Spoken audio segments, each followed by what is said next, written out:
Então, a própria origem das leis da natureza é um grande mistério para a ciência. Nós sabemos que elas existem.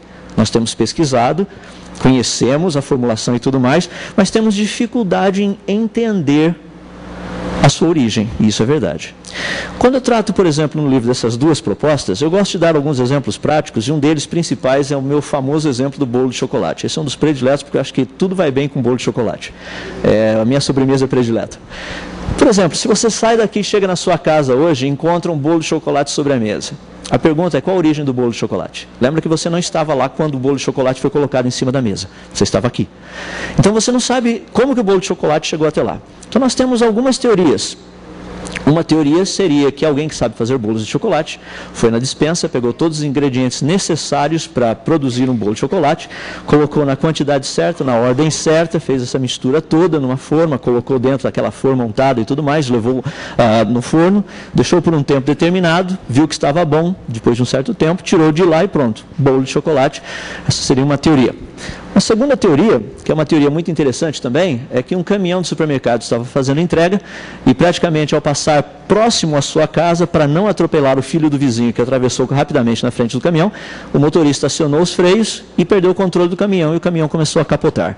Lá atrás os sacos de farinha se romperam, também sacos de açúcar, sacos de sal, aqueles pacotinhos de leite, caixinhas de ovos, todo esse negócio lá atrás começou uma bagunça imensa. E tinha um pequeno cantil lá atrás do caminhão, e à medida que o caminhão começou a capotar, esse cantil bateu e rompeu-se em duas partes. Numa das metades começou a cair um pouco da farinha, um pouco do açúcar, um pouco do sal, um pouco do leite, os ovos também que batiam, caíam lá embaixo, todo esse negócio. E pelo fato do caminhão continuar capotando, foi misturando todo esse negócio. E finalmente, depois de bilhões de segundos, o caminhão parou de capotar e pluf, parou. Daí, de repente, pegou fogo. Foi um grande incêndio. Acionaram o corpo de bombeiro, foi lá o corpo de bombeiros, apagou todo aquele incêndio incrível no meio dos escombros. Adivinham o que eles encontraram? Um bolo de chocolate. Como isso aconteceu em frente à sua casa, colocar no bolo de chocolate lá na sua casa. Bom, eu acho que não tem uma maneira mais simples do que explicar criação e evolução. Então, esse é um exemplo bem tranquilo. Eu acho que é óbvio, a gente não precisa fazer força nenhuma. Eu me impressiono que as pessoas tratam do evolucionismo como sendo lógico. Eu também achava por muitos anos. Mas não acho mais. É só uma questão de você começar a raciocinar. Não vá junto com a maré, ou junto com o fluir do rio. Pense, raciocine, você vai perceber que a coisa é diferente. Então nós temos duas propostas interessantes, que é o que eu procuro mostrar. Tem o lado evolucionismo, o lado criacionismo. O evolucionismo trata de uma geração espontânea, dentro do criacionismo uma criação especial. As duas buscam por evidências. O desafio é demonstrar por meio de evidências e leis científicas que tanto o evolucionismo, ou seja, causas aleatórias e forças impessoais, deram origem à natureza e à ordem que nela existe. Do lado do criacionismo, a mesma coisa. Uma causa inteligente pessoal deu origem ao design inteligente e à complexidade existente na natureza.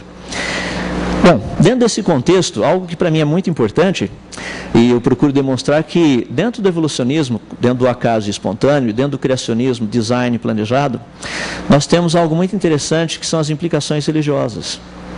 Existem. Querendo ou não, elas existem. Qualquer uma das duas teorias que você seguir, elas vão ter implicações religiosas. Eu tenho conversado com muitas pessoas dizendo, mas isso aqui não é necessário. Eu concordo, mas estou dizendo que são implicações, tendências. Então nós temos a tendência dentro do evolucionismo de apontar causas totalmente espontâneas e naturais, ou seja, não haveria necessidade de um criador, de um ser superior por trás, de forma nenhuma.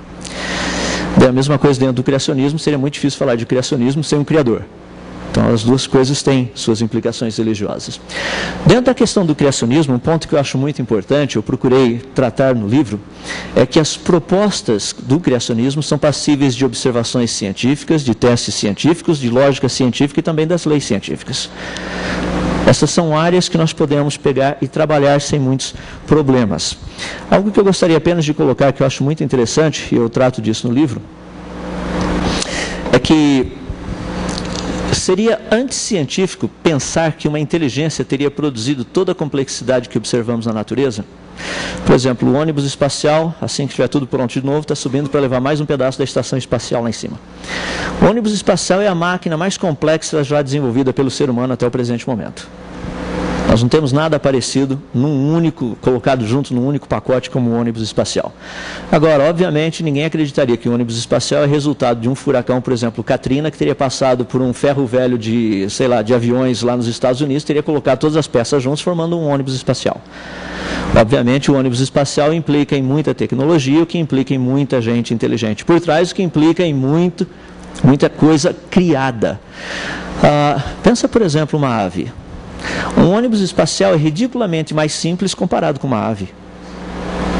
O ônibus espacial não tem um sistema de automanutenção que a ave tem. Não tem um sistema de autonavegação que a ave tem. Não tem um sistema de procriação que a ave tem e assim por diante. Então, quando você pensa que isso aqui só poderia ter sido criado, imagina algo muito mais complexo do que aquele. Então, esse tipo de raciocínio, muitas vezes, não entra muito dentro do contexto da discussão.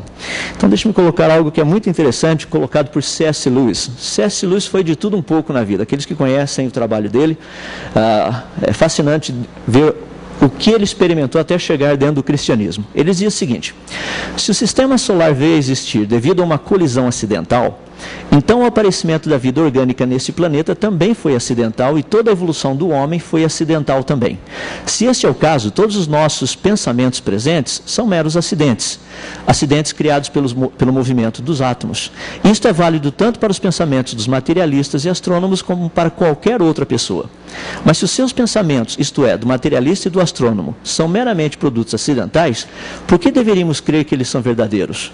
Eu não vejo razão para crer que um acidente possa dar a explicação correta do porquê de todos os demais acidentes. Eu acho que ele é bem claro e bem específico nisso.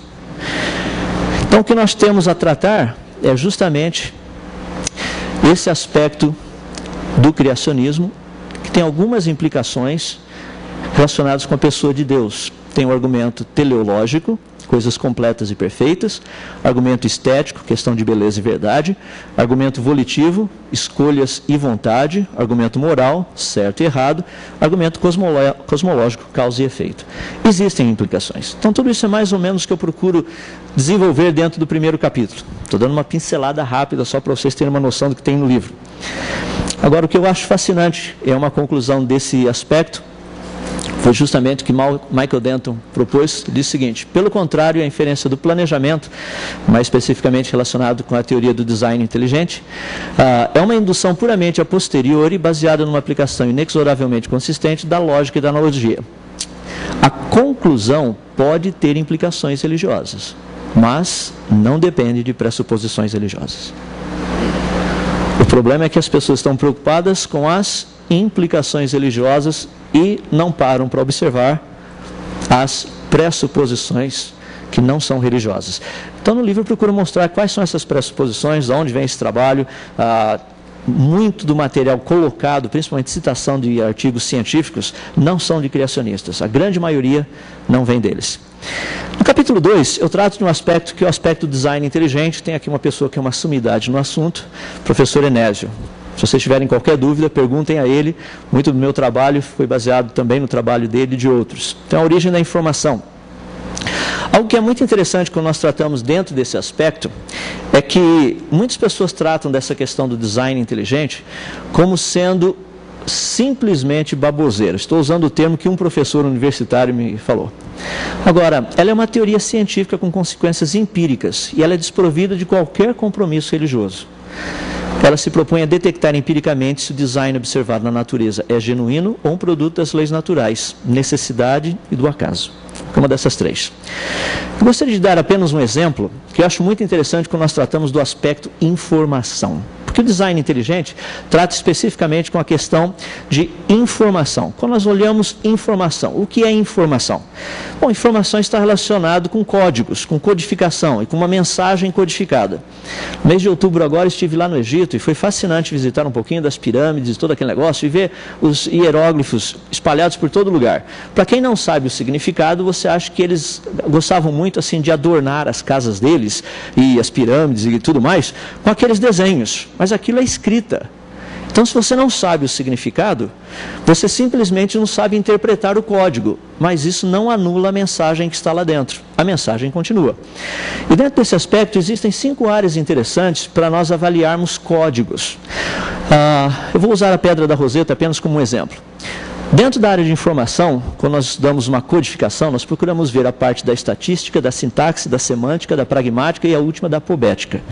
Então, rapidamente, cada uma delas, só para entendermos, dentro da questão da Pedra da Roseta, por exemplo, que foi uma pedra encontrada pelos soldados de Napoleão, contendo 3 grupos diferentes de escritas, mas o assunto é o mesmo. Uma em hieróglifo, outra em demótico e a última praticamente em grego. E foi interessante porque foi a pedra utilizada para a gente poder decifrar, ou seja, foi usada para decifrar, para conhecermos os hieróglifos, a escrita antiga dos egípcios.